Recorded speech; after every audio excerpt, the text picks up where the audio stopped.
الموضوع الثاني اللي عايز اقوله لحضرتك ان ابتدى بقى ايه التمهيد لموضوع قضيه التزوير ببعض الاجراءات كده، ودي برضه حساسه جدا، ارجو ان حضرتك تديني ودنك فيها يعني.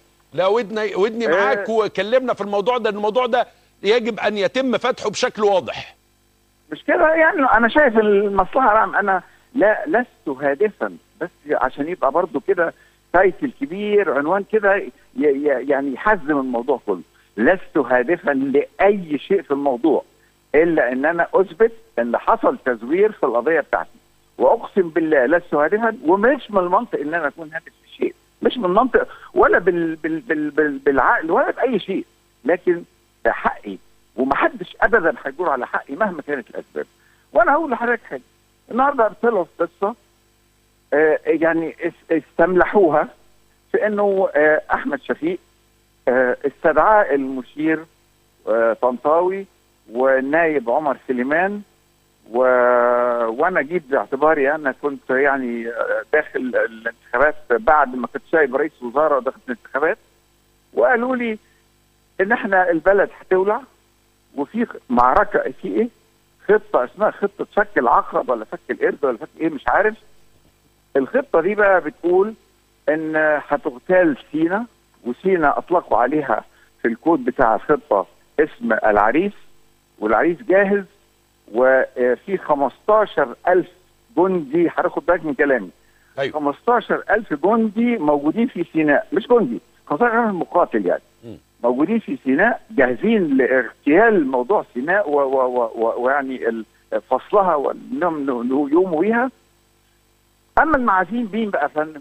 المعازيم قوات جايه من تركيا ومن قطر. حضرتك شوف السطحيه، القوات جايه من تركيا ومن قطر مستنيه الاشاره من سيناء عشان تتقاطر القوات تنزل تؤكد احتلال ولا اقامه الدوله الاسلاميه ولا 15,000 ايه اللي موجودين في سيناء؟ ومين اللي سمح ان ال 15 اذا كان هذا حقيقي؟ من الذي سمح ان يبقى في 15,000 مقاتل اجنبي موجودين في سيناء على ارض سيناء؟ مين اللي يقول هذا الكلام؟ هذا الكلام يتقال قدام عسكريين؟ يتقال قدام ناس فاهمين متخصصين؟ ولا يتخبط كده جهل جهل جهل عاملين نغذي العقول في الدوله في حاجات غريبه جدا.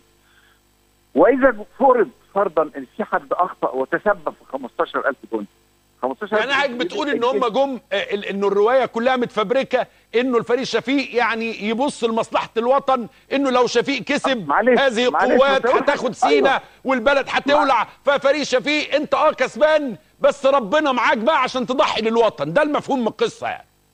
سيدي الفاضل، انت وعدتني ب4 دقايق. عمرو بيه. ايوه يا فندم.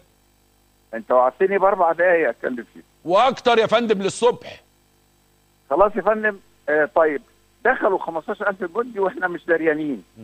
ال 15,000 جندي دول الجيش المصري الاقوى في منطقه الشرق الاوسط. يقرمشهم في قد ايه؟ ايه 15,000 جندي دول؟ ايه دول يعني؟ يتقرمشوا في قد ايه دول؟ يعني يقضى عليهم في قد ايه؟ لكن لازم العمليات. طيب هنعمل ايه؟ طب يا احمد، ده بيقولوا هنولع. الله، يعني ايه هنولع في البلد؟ ما معنى يا فندم دوله لها هذا الجيش وهذه الامكانيات وهذه القدره، ودوله كبرى في الشرق الاوسط، اما عصابه تقول هنولع في البلد ام نسيب لها البلد؟ وهو اللي قال هنولع في البلد. ازاي ما دخلش الجنايات ساعتها طبقا لقانون الانتخابات؟ ان ده بيأثر على الراي العام في الانتخابات او بيهدد لصالح الانتخابات. ازاي ما دخلش ساعتها الجنايات؟ هل يعقل ان رئيس الدوله في حينه وهو رجل عسكري وخدمه طويله جدا في العسكريه يقبل بمثل هذا التهديد؟ انا استكثرها واستعيبها ولا يمكن اتخيلها.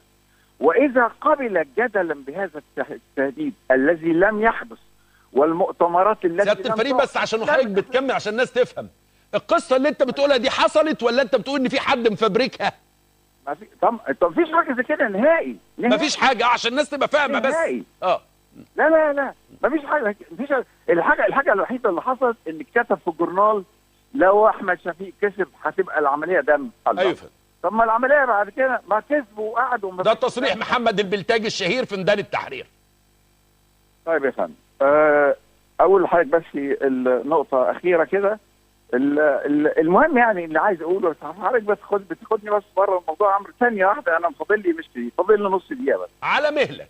خلاصه اللي عايز اقوله ان لو كان جدلا هذا المؤتمر عقد وهو لم يعقد وهو من نسج الخيال وبقى يتقال ب 500 شكل وشكل قصص، انا من ده يمكن انا كاحمد شفيق المقاتل كنت هقبل بمثل هذه المعايضه. لا يمكن بحال من الاحوال، مش عشان الكرسي، عشان كرامتي ورجولتي وكاريري وحياتي. مين يقول الكلام ده؟